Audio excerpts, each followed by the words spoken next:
What's up, truckers? Coming at you with another video. Take that ridiculous thing off. I guess that I really shouldn't give that much credence to episode 8 like that, since that was, again, Rian Johnson crapping all over the idea of a really cool costume for Kylo Ren. He hated that thing. So if you'll notice in episode 8 that Kylo Ren destroys the helmet and doesn't wear it again. But what happens? In episode 9, J.J. Abrams redeems it, and we see an even cooler helmet now with, red streaks from the cracks and stuff on it. But anyway, enough Star Wars talk. Let's talk about trucking, because that's all why you're here. So I have graduated. I'm sitting here in the Omaha terminal. It's been a couple weeks now since I've been driving, and I'll tell you more about the Omaha terminal later. All I can say is if you get a chance to come out here, this is where the Omaha headquarters is. And it's where, I should say, where the Werner headquarters is. And it is awesome. This is probably the nicest terminal I've been in.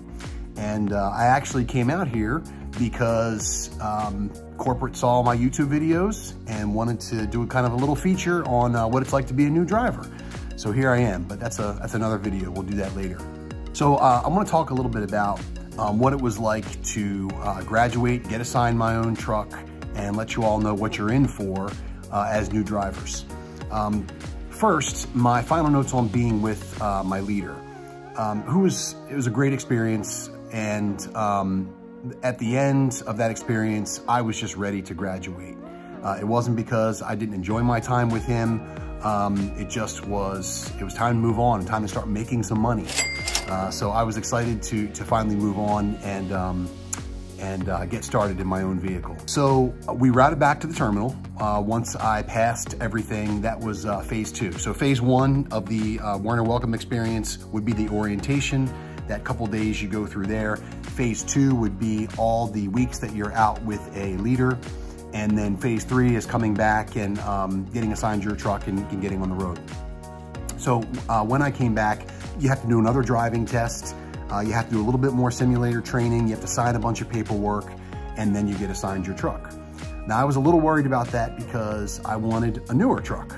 I was hoping to get a brand new truck if possible, but after talking to someone, they said, you actually don't want a brand new truck because if there are problems with the truck, it typically tends to reveal itself in the first 50,000 miles or so. So as it was, I tested out and I got assigned a Kenworth T680, 2020. It had 202,000 miles on it. My leader happened to still be at the terminal. He came and reviewed it with me. He was like, man, this thing is still a baby. It was a good truck. It is a good truck. Okay, so this is the interior of the cab. And you can see it is actually a 2020 Kenworth, but it does have 200,000 miles on it. So whoever had this drove the snot out of it. But it's in very decent shape, as you can see. No issues there on the front. Now I'll get to the back. Turn on the lights here. And then in the back, there's that nice sized bed.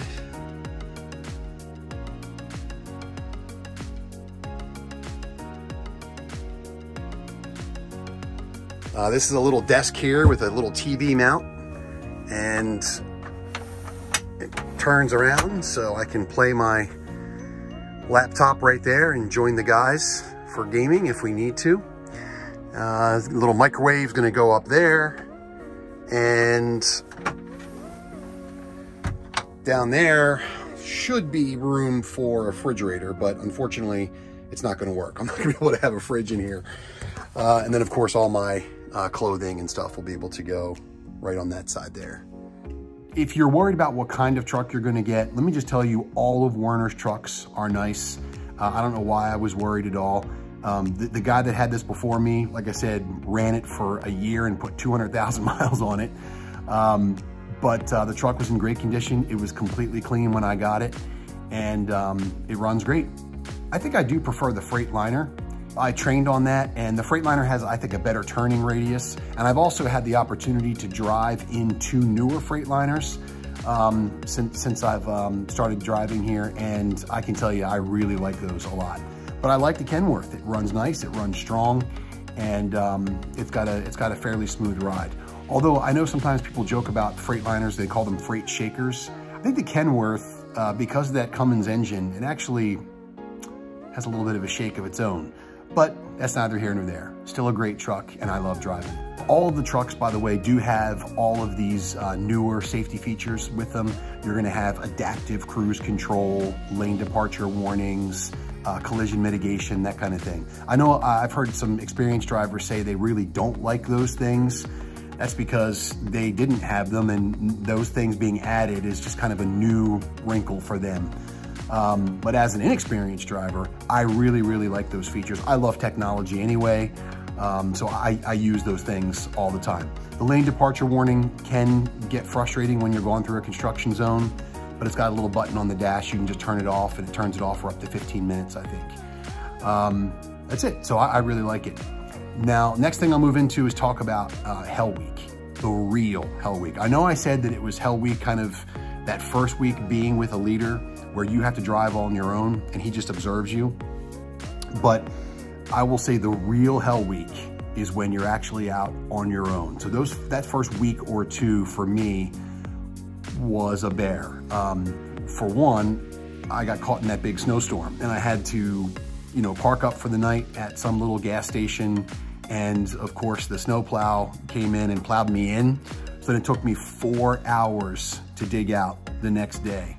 And that was a little frustrating. But it was all part of the learning experience, if you will. But those first 2 weeks were frustrating because you cannot overemphasize how important and what a luxury it is to have someone right there beside you when you have a question, when you don't know what you're doing. They're there to kind of bail you out, so to speak.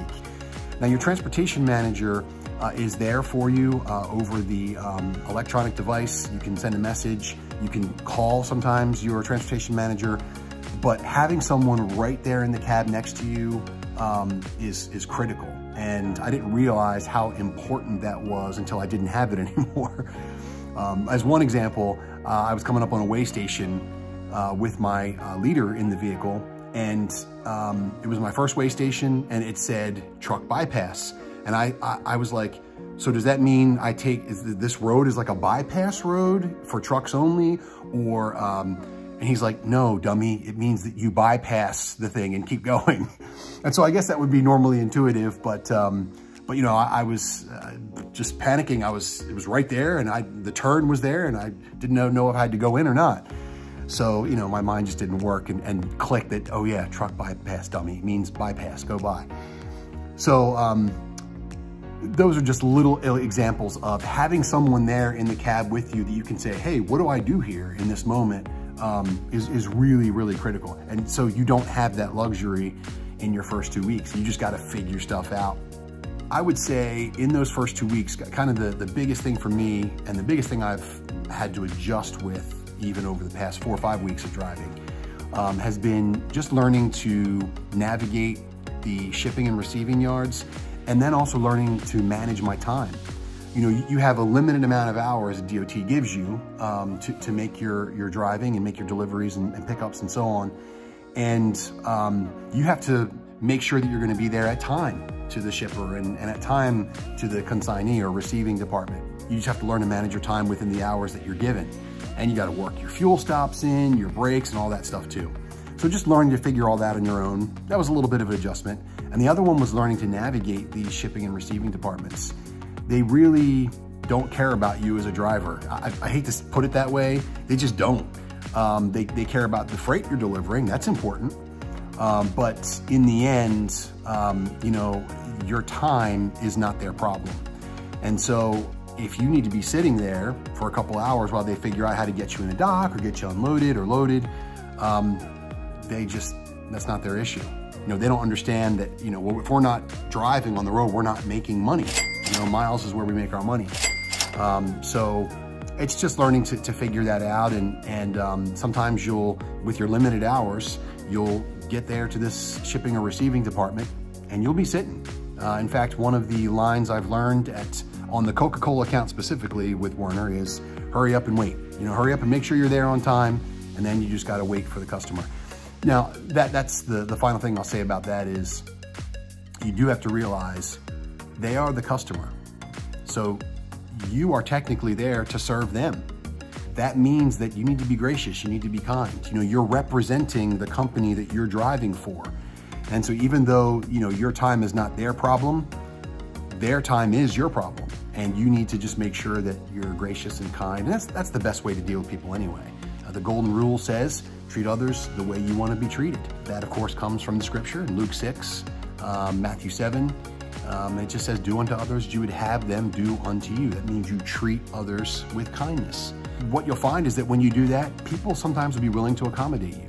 One story I'll share is actually coming here to Omaha due to weather and some other circumstances. I was late. I was about 3.5, 4 hours late to my delivery.